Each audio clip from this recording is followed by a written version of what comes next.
क्या वजह है कि हम ईद मिलादुन नबी नहीं मनाते लेकिन यौम पाकिस्तान मनाते हैं, आजादी पाकिस्तान का दिन मनाते हैं? तो मैं उसकी वजाहत करना चाहता हूं कि इसमें कोई शक व शुबा नहीं है कि इस कायनात की तारीख में सबसे बड़ा अजीम दिन वो था जिसमें अल्लाह तबारक व तआला ने इस कायनात की हिदायत के लिए जनाब मोहम्मद रसूलुल्लाह सल्लल्लाहु अलैहि वसल्लम को मबऊस फरमाया। उससे ज्यादा अजीम दिन इंसानी तारीख में कोई और नहीं जिसमें आप तशरीफ लाए। लेकिन आप ही की तालीमात और आप ही की सुन्नत और आपके जानिसार सहाबे किराम की सुन्नत यह है कि उन्होंने कभी नबी करीम सल्लल्लाहु अलैहि वसल्लम का दिन नहीं मनाया। और इसलिए नहीं मनाया कि अल्लाह तबारक व तआला ने रसूल करीम सल्लल्लाहु अलैहि वसल्लम को इसलिए मबऊस फरमाया था ताकि आपकी हिदायत की रोशनी से ये कायनात मुनव्वर हो और लोग आपकी तालीमात की इत्तिबा और पैरवी करें। आपकी ज़ाते वाला सिफात वो हर किस्म की रस्मी कार्रवाइयों से कहीं बालातर है।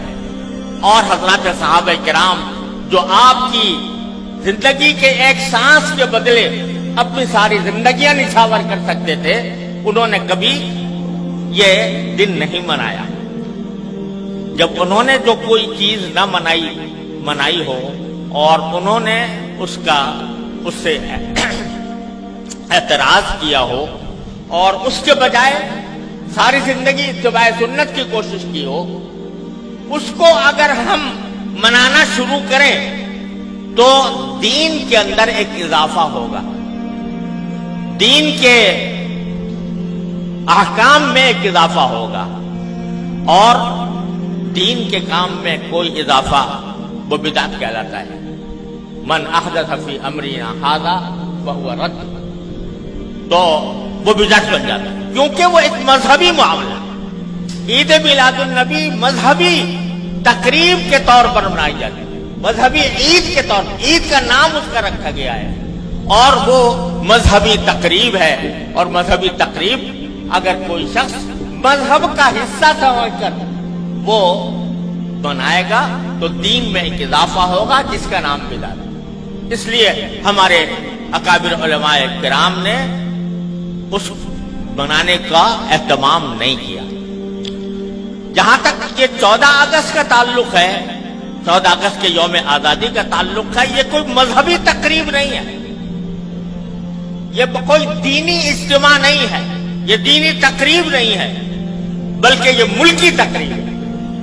और मुल्क की आजादी के तौर पर, उसके एक निशान के तौर पर उसको मनाया जाता है। कोई शख्स भी जो इसको मनाने वाला है वो उसको दीन का हिस्सा समझकर नहीं बनाता, उसको मजहब का जुज़ समझकर नहीं बनाता, बल्कि एक मुल्की तकरीब है। एक मुल्क के अल्लाह तबारक व तआला ने एक मुल्क हमें अता फरमाया और ऐसा मुल्क अता फरमाया जिसकी तफसील मौलाना अजीजुर रहमान साहब ने बयान की है।